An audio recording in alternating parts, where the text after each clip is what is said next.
Welcome back to Anno 1644, the General Crisis. Our glorious Byzantium has risen from the ashes and now controls large swathes of territory, which were once Roman, but we can always do better. I'm thinking we should try and form Rome. One of the problems with forming Rome is that we need to gain land in Italy, which by itself isn't impossible. The problem is getting a CB that allows us to do so.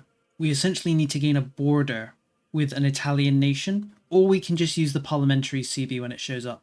But there's a good chance we're going to end up in the court and country disaster, so it's probably best that we deal with this disaster before we do anything crazy.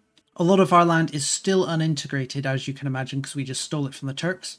Luckily, we are in the age of absolutionism now, so once we grab the scientific revolution, we can come down and grab better integration, which lets us integrate whole areas. In case you're unaware, this is what integration looks like currently.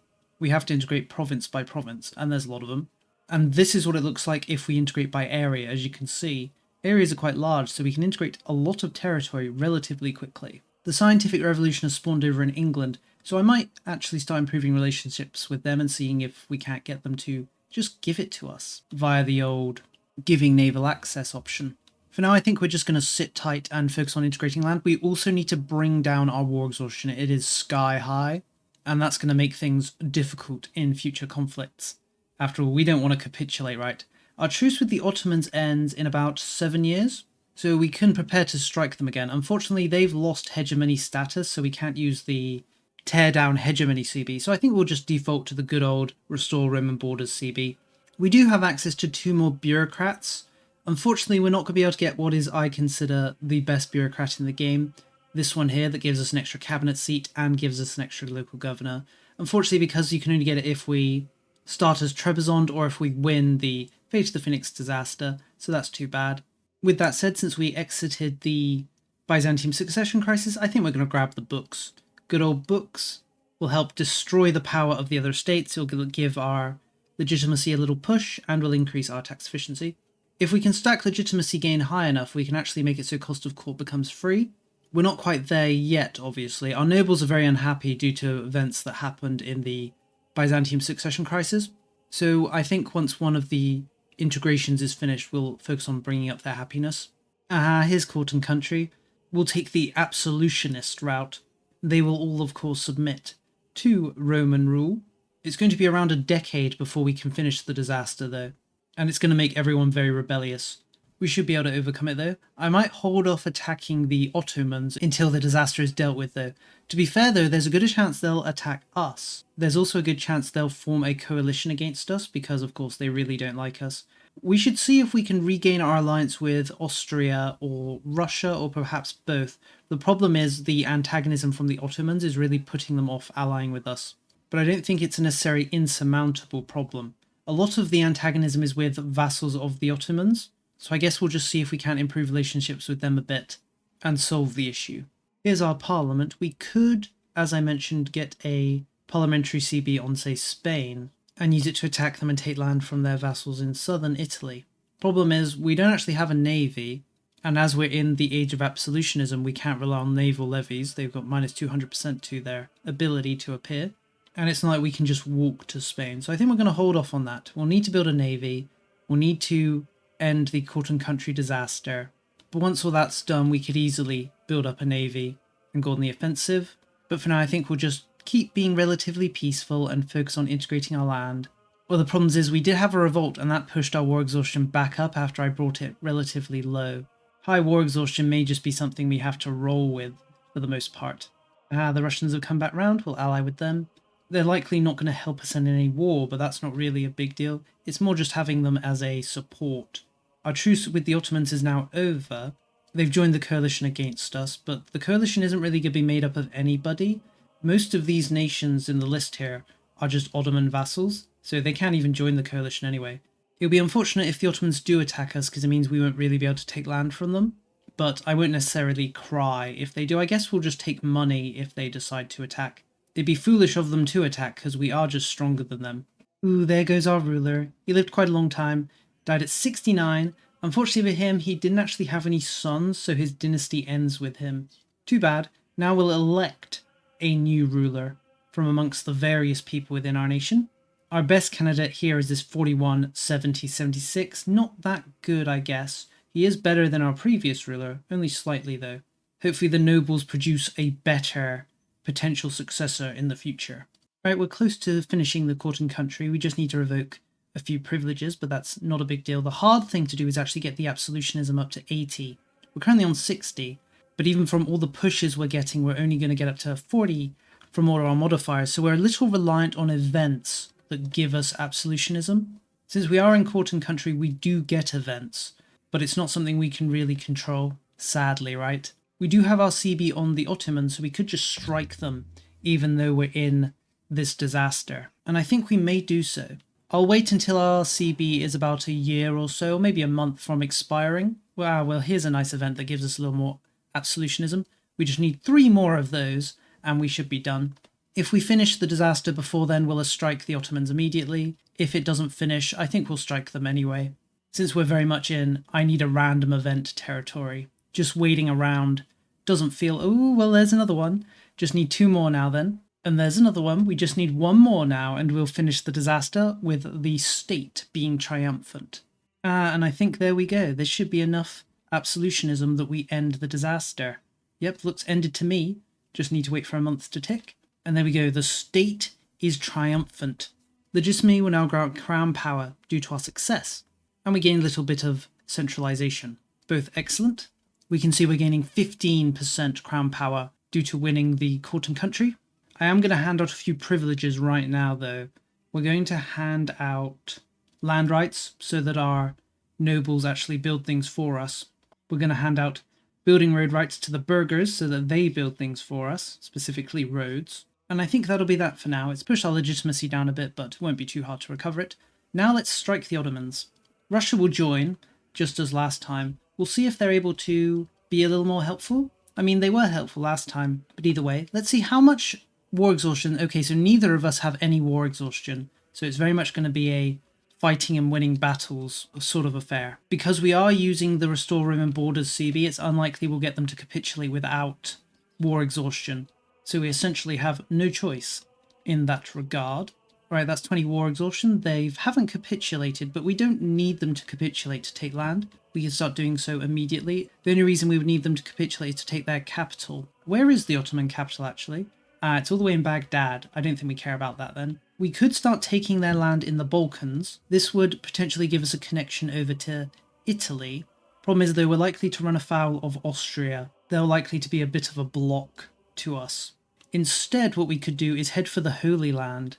Wouldn't it be great to mend the schism? In fact, we could do something like this and take every patriarchal seat that is currently occupied by heretics and heathens outside of Rome. Problem with something like this, though, is it would basically be all our war score, so this is the max we could take from the war. It'd be nice if we could take Cairo as well, but even if we occupied it, the expense is likely to be too great for us to take it.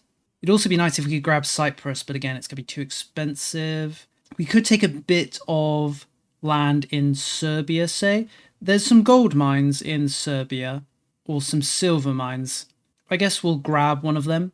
Kosovo, bring that back into the fold, and then we'll take 300 gold. That's 3 of the patriarchal seats restored. Now we just need Rome. Easier said than done, to be fair. One thing we could do is switch over and start using Pronoia. Because of our succession law, elective succession, all of our Pronoia will be inherited on the death of their ruler, even if they have successors. So if we really wanted to, we could switch over to a Pronoia system. I'd like to avoid doing so, though. We've already come this far using pure centralization strats. No reason to give up just yet. Now, let's start thinking about moving into Italy. As I talked about before, we're not really going to be able to gain a casus belli on the Italians, which is going to make things a little more awkward. So we're likely going to have to use a parliamentary CB. If we could gain a foothold somewhere, though, we can use that to make our Restore Roman Borders CB. So we don't necessarily need to go too crazy, right? We could take a little bit of land from Naples and use that as a stepping stone for a future conflict where we take more. With that in mind, though, we're going to need to begin constructing a navy so we can actually get over to Italy. We're also going to want to make sure we have a navy that can actually defeat, say, Spain and his many servants. So I think we'll just begin constructing a large, heavy navy fleet in preparation. It's probably going to take a while, though. ships are quite expensive and we are making a lot of money, but whether we're able to make enough that we can build up such a large fleet so quickly is all up in the air. One thing we could do is strike someone weak, like say Tuscany. They're not too strong. And as discussed, once we get a foothold, we can just continuously use that. There's also Venice. Venice doesn't like they're doing too good, actually. The papal state is eating into them. If we could get Austria to ally with us, we could potentially take Venice without even needing a navy, just by using Austria to fight the war for us. Let's see if we can't bring Austria around first of all. Here's our next parliament. Should we grab the CB on Venice? We haven't brought the Austrians round just yet. They're probably not going to come round until we can at least get rid of the coalition. If we can get rid of the coalition, right? The main thing is we're not really going to be able to reach the Venetians. I think we'll skip this parliament. It'll be a later parliament that we strike the Venetians or someone else within Italy. All right, next parliament's up. Unfortunately, we haven't been able to bring Austria around. I feel like, it wouldn't be too hard. It's just the coalition.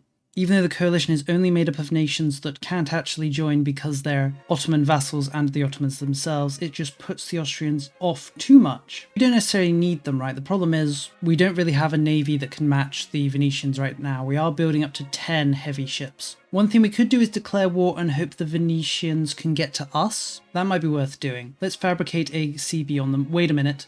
Is Venice part of the Holy Roman Empire? It doesn't like it. But actually Venice is allied with Austria, so we'd have to fight them. I suppose that could work out, because Austria can probably get access to us, so we should be able to fight them and beat them. Problem is, of course, just fighting them on our own. I mean, we could probably do it.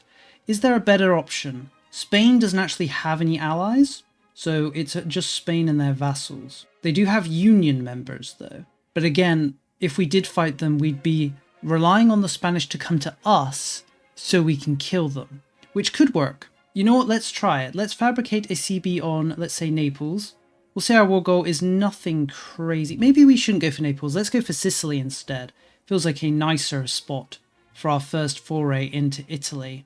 It does mean we'd need to fight through Spain again to expand out of their territory, but that's not a big deal. Fabricate for there, then we'll declare war immediately, and then we'll just hope the Spanish can come over and fight us. It'll be a little inconvenient if they don't, but we can always just wipe peace potentially. And while we are at war, we are still building up our navy, so if they get built up enough, we can start attacking the Spanish navies and the navies of their vassals.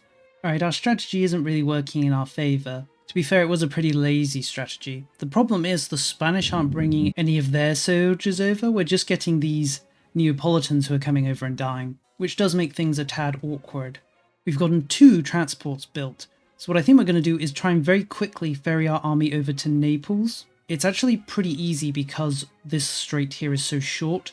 We should be able to ferry them over very quickly. As long as the Spanish navy doesn't intervene. Naples is the one with the strongest navy amongst the Spanish vassals. We'll have to see if they try and stop us. There, we're transporting over relatively quickly. There is a large army next to us though. The combined Sicilian and Neapolitan armies. It actually looks like the Sicilians have decided to run away and leave the Neapolitans. In fact, now it looks like the Neapolitans have ran away as well. I'd like to avoid getting too cocky and deciding to attack them before we're ready. With that in mind, we're just going to keep ferrying our guys over until we're mostly across before we start taking any offences. What might be funny is the Spanish might decide to land in our territory now, because they'll decide it's now safe to do so. With that in mind, let's leave around 30,000 men, I think. Mainly levies. We do have a revolt at home as well, but they're very weak. I guess we could just send these 30,000 over to deal with them. We'll gather up our 50,000 in Italy, led by our glorious Basileus, and start sweeping the board. We don't really have anything to fear from the Neapolitan army. We would like to destroy them though, just so they don't cause us trouble by occupying the land that we've occupied. So it'd be nice if we could grab them. I have a feeling they're probably going to hide though, and I don't really want to waste time sieging down their forts to catch them. I think we're going to split our army. We're going to have half head on and siege the fort that is the war goal, set a good admin general in charge. Then we'll have the other half potentially move out and strike at the Nepalese if they do show up and start trying to liberate territory. The Neapolitans struck us when I wasn't looking, but we defeated them. Looks like the Sicilians are going to try as well, but they're also defeated. We've almost taken the fort. We are suffering a bit of attrition though, because I haven't been able to properly supply my soldiers because the Spanish Navy has been moving in and making it difficult. But once we take the fort there, the enemy should stop gaining their ticking war score, as they'll have lost the war goal. Ooh, the Neapolitans have really thrown themselves against us, and even though we've won the fights, that's pushed our war exhaustion up to max. Let's bring it down. Remember, we just need to make sure it doesn't stay on 20. Everything else is a side matter. We are in one of those horrible scenarios where we're just relying on this fort to eventually fall. Our siege ability is pretty great. It only takes 15 days for a siege tick. But even so, we're just not getting lucky here. There, it only took 768 days, but we've finally taken that fort. Now we can start gaining the ticking war score. It's just a simple matter now of increasing our war score to above 10, and the Spanish should surrender.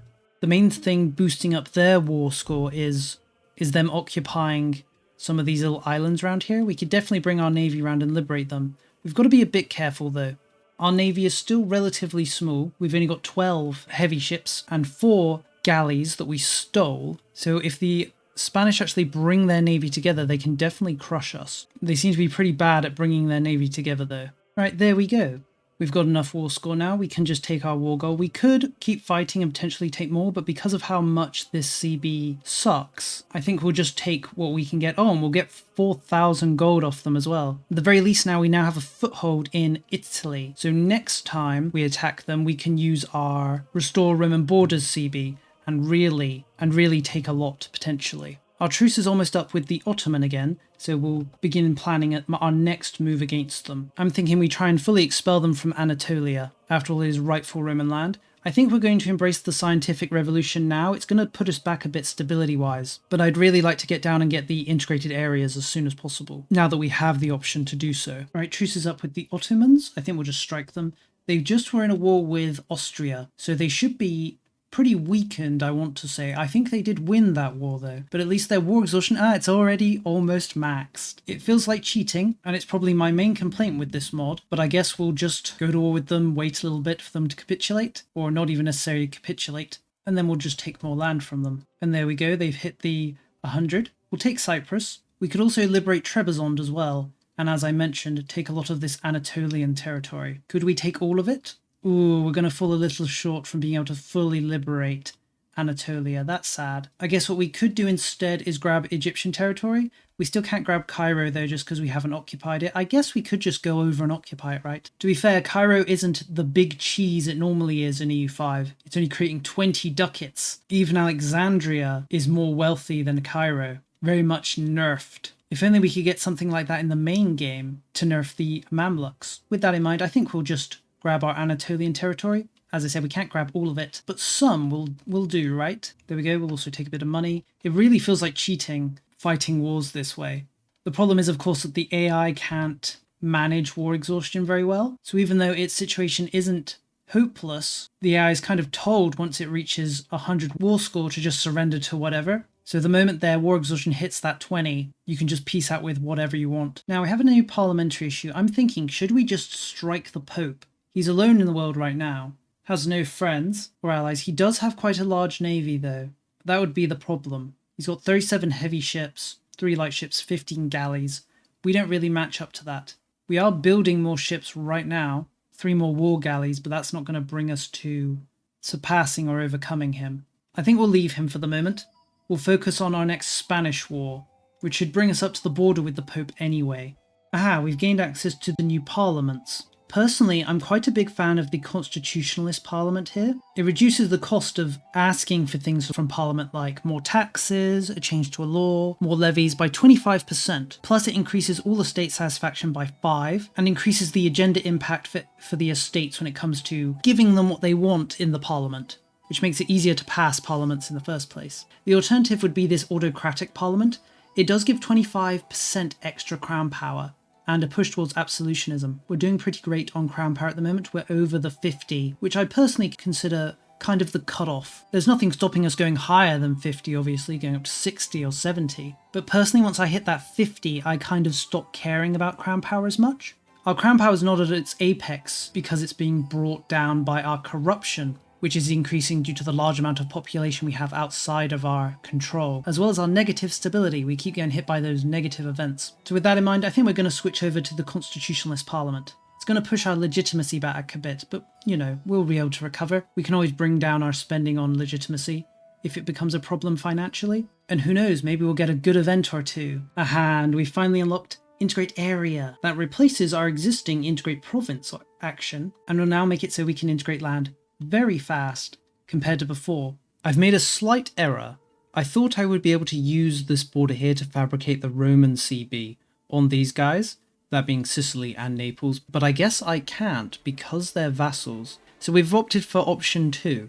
I've agitated liberty in both of them. Naples and Sicily are now very disloyal, meaning they will potentially, or should likely, separate peace during the war. So what we're going to do now is fabricate on Spain. We'll use the takedown hegemony CB, but our goal is not to take anything from Spain really. Instead, we'll begin ferrying our armies over to Sicily in preparation. We currently have 7,000 heavy cavalry, surely enough to kill anything that moves. In fact, we could increase their numbers a little bit more. Let's make a few more regiments of heavy cavalry. Then we'll position them in Sicily. The hope is, or the goal, is that we can take control of Sicily and Naples. We can maybe make them capitulate if we do enough damage to them. And then we'll separate peace them and likely annex them. And then we can just, you know, peace out Spain whenever. We may have to go with a white peace depending on how hard the Spanish fight and how long they want to keep the war going. Alright, there's our CB. I think we're ready. We do have 20 heavy ships now, so we can definitely fight the Spanish Navy better. They actually have an equal number of heavy ships to us. We'll still need to be a little cautious though. So we'll declare war. Russia won't join us, but that's not unsurprising. We'll immediately pounce on the Sicilians, giving them 10 war exhaustion. Hopefully they can remain loyal long enough for us to potentially annex them. We've managed to full occupy Sicily, so we could just annex them. Before we do, let's look at that antagonism. It doesn't actually look too bad. The main people that are going to be offended are the Ottomans, Sicily, Egypt, Naples. No one else is going above 50. There is Sardinia, who's relatively close, but Sardinia is also a vassal, so we don't really care about them. Then there's the Knights, who are tiny and pathetic, so I'm not sure we care about them either. So we'll full annex Sicily, bringing them into the fold of glorious Rome. Now we'll see about Naples. If we're unlucky, annexing Sicily was enough to decrease their unhappiness, because it would have decreased the strength of all of the vassals together. I think things are still fine though. Let's see if we can't push the Nepalese to surrender. We may need to siege some of their forts down, but we're pretty much unopposed here in Italy, so it shouldn't be too difficult if it does come to that. I'm curious if the Spanish will ever actually try and navally invade us. If they don't, things might become a little awkward once we annex Naples, because it may be difficult for us to get enough war score to get the Spanish to peace out. We'll cross that bridge when we come to it though.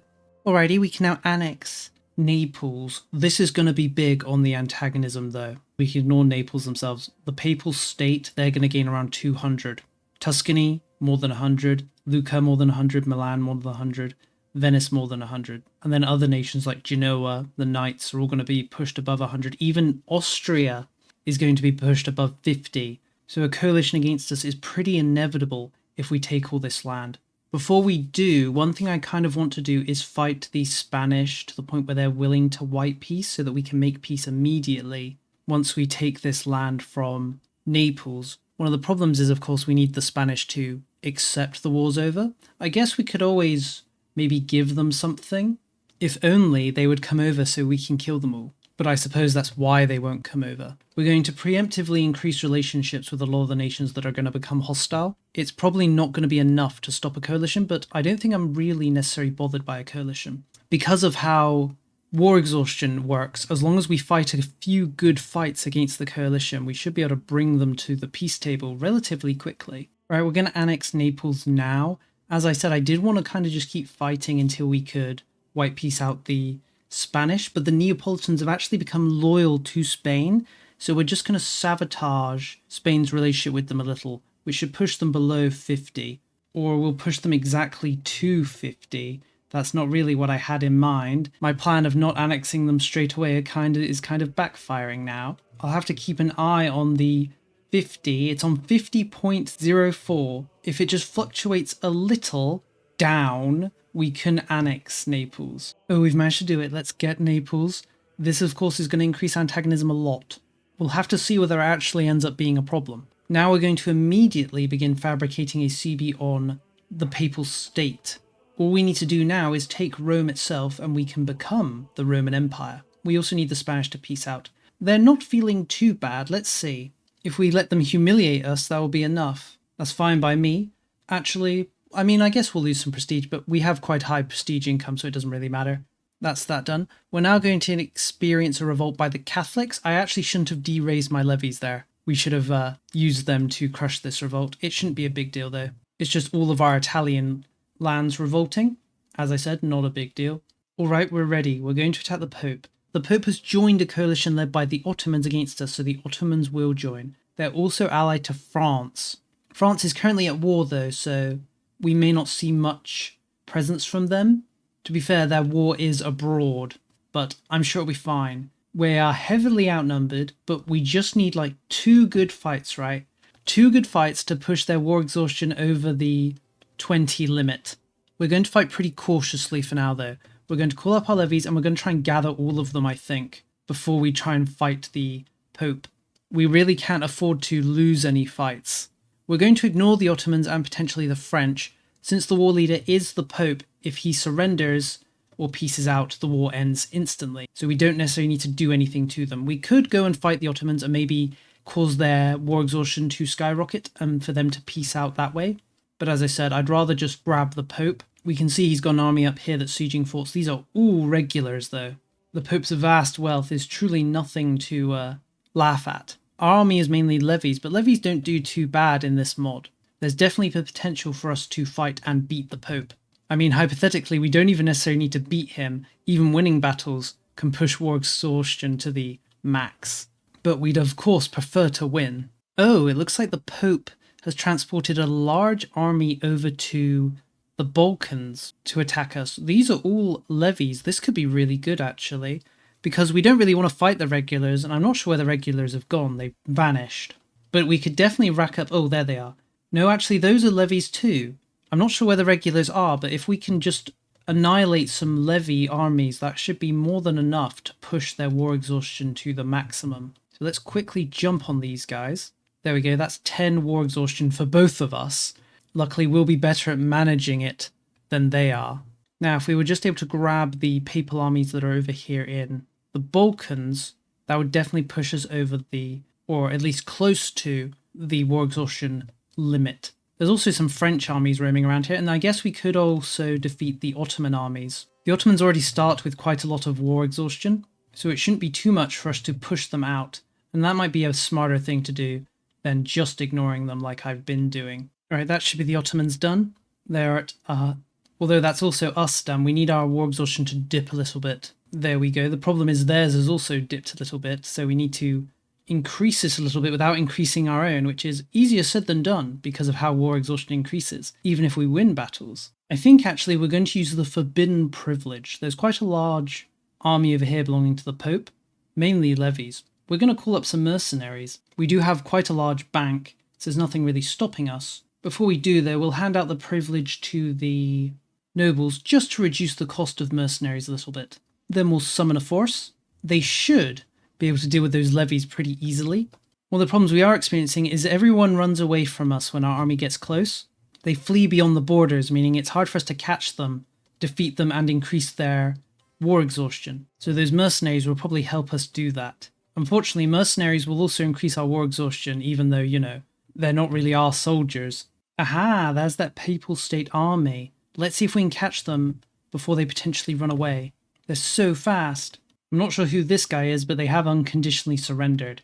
I guess we'll take some money from them. I think they are a vassal of the French. The French vassals are all very disloyal, so anything that pushes their war exhaustion high enough. In fact, we've got quite a few of them that are willing to surrender, so let's get rid of them.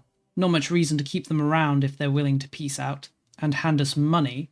We're actually very close now. One of the problems is our war exhaustion. If our war exhaustion hits 20, we can't peace out making our demands because they say, oh, you're 100% war exhaustion. Really, we've just got to hope that we get lucky and an enemy capitulates when they hit that 20. Since we do have those mercenaries in Italy who haven't really done anything of note, we're going to have them try and move on and siege Rome, as it is the war goal in this war. We're actually using a takedown hegemony CB. Alright, I've had enough of the Ottomans. Every time they see us, their armies run. I always knew they were cowardly, but this is a bit much. So we're going to make peace with them. We're going to offer them exemption from the sound tolls, and we'll let them humiliate us. Just get them out of here. Their cowardly nature is too much for me to handle. Now at least it's just us and the Papal State together with France and their vassals. Ooh, well that's something. It looks like there's a papal army that's been trapped with the Ottomans leaving the war. If their morale stays low, we could definitely fight them and stack wipe them without taking much morale damage ourselves. Let's cut them off. Now they're going to try and run.